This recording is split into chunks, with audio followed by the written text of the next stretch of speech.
Ladies and gentlemen, trending number 1 തിയേറ്ററുകളിലും പിന്നെ യൂട്യൂബുകളിലും trending number 1 ആയിട്ട് ഓടിക്കൊണ്ടിരിക്കുന്ന ഒരു സിനിമയുടെ പേരാണ് ദേവര. യെസ്, തെലുങ്ക് സിനിമയാണ് guys. And you know NTR junior is back in the role of നായകൻ.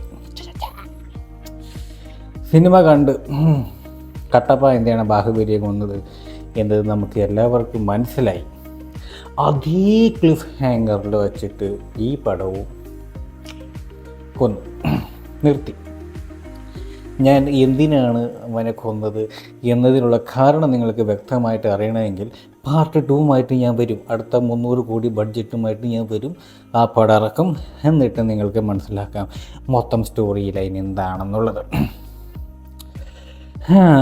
നോ, പടം എങ്ങനെയുണ്ട് നിങ്ങൾക്കറിയാമല്ലോ. മറ്റേ വെട്ട്, കുത്ത്, ചാട്ടം, മറ്റേത് മറിച്ചത്, ചോര ചീന്തി ചെറിക്കുക, വില്ലന്മാരുടെ ജീവന് ഒരു വിലയില്ല, പക്ഷെ നായകൻ്റെ ജീവന് മാത്രം പക്ക വില. ഒരു നോർമൽ തെലുങ്ക് പടം എങ്ങനെയാണോ അത് തന്നെയാണിത്. പിന്നെ നോട്ടീസ് ചെയ്തൊരു കാര്യം, ഈ പടം റിലീസ് ചെയ്തപ്പോൾ തെലുങ്കൂർ സകല നടന്മാരും pan India, global star, hailing star, falling star, ഇങ്ങനെ പല സ്റ്റാറുകളുടെ നെയിമുകളിൽ വേണ്ടി മത്സരം നടന്നുകൊണ്ടിരിക്കുകയാണ് അവിടെ. മോളിവുഡിൽ അതില്ല, ഭാഗ്യം. അവിടെ pan India, pan world, global, അങ്ങനെ പല സ്റ്റാറിന് വേണ്ടിയിട്ടുള്ള നെട്ടോട്ടം ഓടാണ് അവിടുത്തെ നായികന്മാർ. നായികൾക്ക് അങ്ങനെയൊന്നും ഇല്ല കേട്ടോ. And yes, interesting. എനിക്ക് സന്തോഷം തോന്നിയൊരു കാര്യം, സൈഫ് അലി ഖാനെ കുറേ കാലത്തിന് ശേഷം ഒന്ന് സ്ക്രീനിൽ കാണാൻ കിട്ടി. I was happy. ലൈക്ക് ഒരു ആൻറ്റി അല്ലെങ്കിൽ ഒരു വില്ലൻ റോളാണെങ്കിൽ കൂടിയിട്ടും I was happy seeing that role as Bhaira. കൊള്ളാം, ആ റോള് കക്ഷി നല്ല അസൽ ജസ്റ്റിഫൈ ചെയ്തിട്ടുണ്ട്. വളരെ ഇഷ്ടപ്പെട്ടു. നല്ല രീതിയിൽ ബ്ലെൻഡ് ചെയ്ത് എടുത്തിട്ടുണ്ട് കക്ഷിയുടെ ആ ഒരു മുഖഭാവം. എല്ലാം അടിപൊളി. ഷൂട്ടിംഗ് ലൊക്കേഷൻസ് ഔട്ട്വുഡ് പോയിട്ടുണ്ട്, തായ്ലാൻഡ്. ഒബ്വിയസ്ലി ആ ഒരു ബീച്ച് ഏരിയ എനിക്ക് തോന്നുന്നത് തായ്ലാൻഡ് തന്നെ ആയിരിക്കണം. നൗ പടം ഡുവൽ റോൾസിലായിട്ടാണ് NTR ജൂനിയർ വന്നിരിക്കുന്നത്, അപ്പനും മകനും എന്ന രീതിയിൽ. ആൻഡ് യുനോ, കോമഡി ആയിട്ട് തോന്നിയ ഒരു കാര്യം, ഇതിൽ മകനായിട്ട് അഭിനയിക്കുന്ന റോള് എന്തൊരു പേരാണ്, പക്ഷേ കൈ മറന്ന്. കക്ഷി വന്ന് എല്ലാവരും ഇങ്ങനെ അവസാനം വന്നിട്ട് ഒരു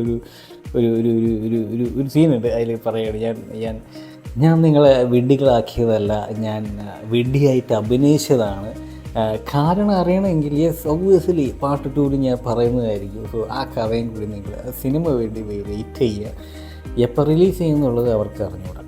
അതിൻ്റെ ഷൂട്ടിംഗ് തുടങ്ങിയിട്ടില്ലാന്നാണ് ഞാൻ അറിഞ്ഞത്, എന്തോ.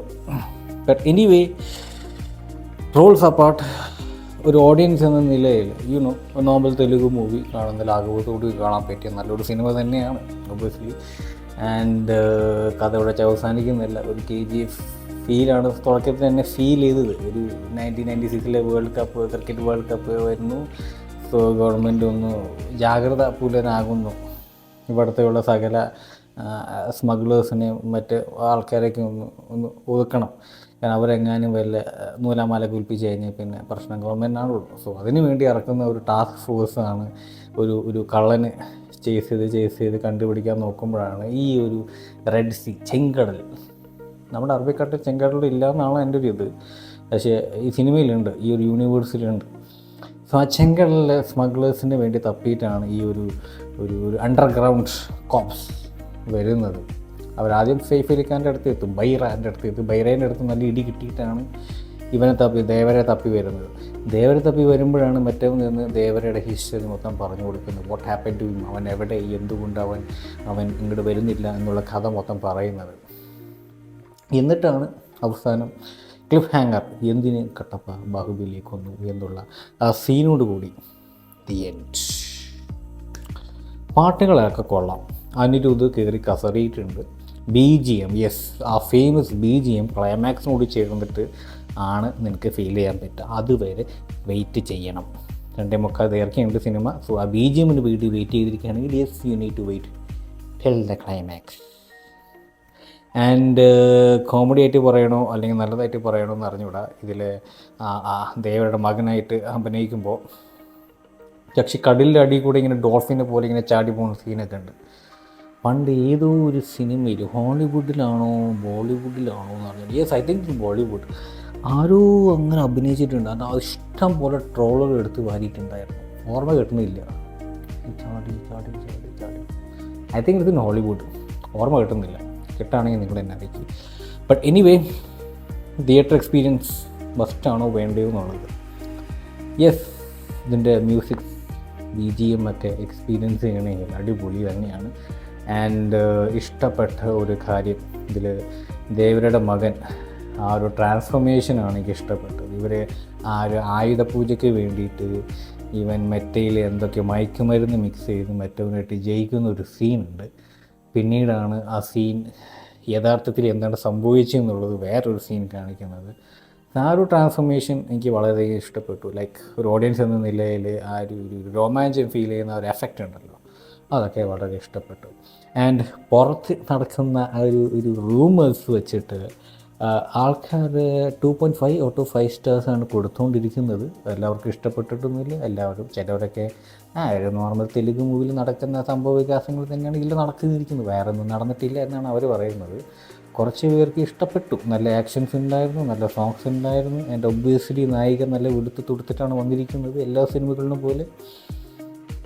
എന്തുകൊണ്ടാണ് നായികക്ക് കറുത്തുകൂടാത്തത്? ഐ മീൻ, നായകനെ കറക്കണമെങ്കിൽ എന്തുകൊണ്ട് നായികക്ക് കറുത്തുകൂടാ?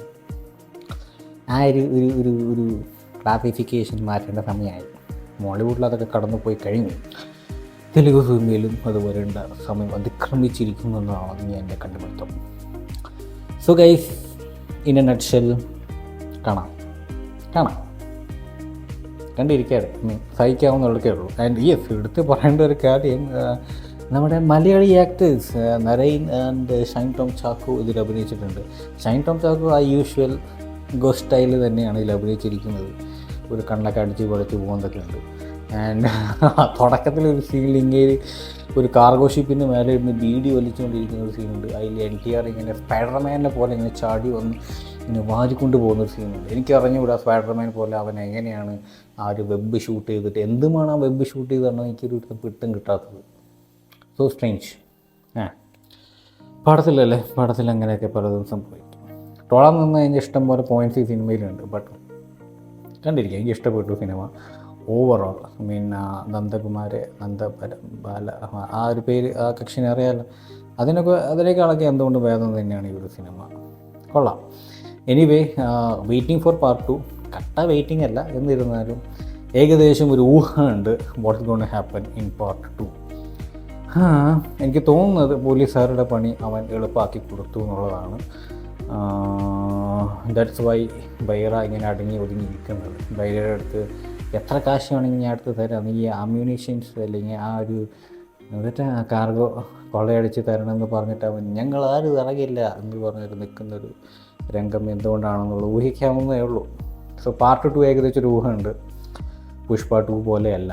Pushpa 2 is totally A question mark. എങ്ങോട്ടാ എങ്ങനെയൊക്കെയാണ് പോകണമെന്നുള്ളത്. അങ്ങനെയൊക്കെ തന്നെ ഇടയും തിയേറ്ററിൽ ചെന്ന് കാണാം. ആൾക്കാർ കുവാനൊന്നും പോകണമില്ല, കണ്ടിരുന്നു ആൾക്കാർ. പിന്നെ കോമഡിക്ക് അത്ര വലിയ വിലയൊന്നുമില്ല. ഏറെക്കുറെ ആക്ഷൻസൊക്കെ തന്നെയാണ്. കൊള്ളാം. ഐ മീൻ, ഈ ക്യാമറ എടുത്ത രീതി, സിനിമോട്ടോഗ്രാഫി, സ്ക്രീൻ പ്ലേ എല്ലാം പക്ക ഓക്കെ ആയിട്ടുണ്ട്. എന്നെ സംബന്ധിച്ചോളം പക്ക ഓക്കെ ആയിട്ടുണ്ട്. അത്രയൊക്കെ തന്നെ. ചെന്ന് കാണാൻ നോക്കാം. ഇതിനേക്കാൾ വലുതൊക്കെ പലതും വന്നു പോയിട്ടുണ്ട്. So this is nothing compared to those. Love the movie. Yes. എന്നാലും അവൻ എന്തിനാണ് എൻ്റെ കുത്തിക്കൊന്നത്? ഇനി ഒരു അപകടം സംഭവിച്ചു. പാട്ടിട്ട് പറഞ്ഞപ്പോൾ കാണാം. So guys, until then keep watching. അടുത്ത മൂവി റിവ്യൂമായിട്ട് തീർച്ചയായിട്ടും ഞാൻ വരുന്നതായിരിക്കും. കാരണം എനിക്ക് ആൾക്കാർ വെറുപ്പിക്കാനുള്ള ഒരു ടെൻഡൻസി വളരെയധികം കൂടുതലാണ്. അപ്പോൾ അടുത്ത വെറുപ്പികളായിട്ട് വരാം. Stay tune.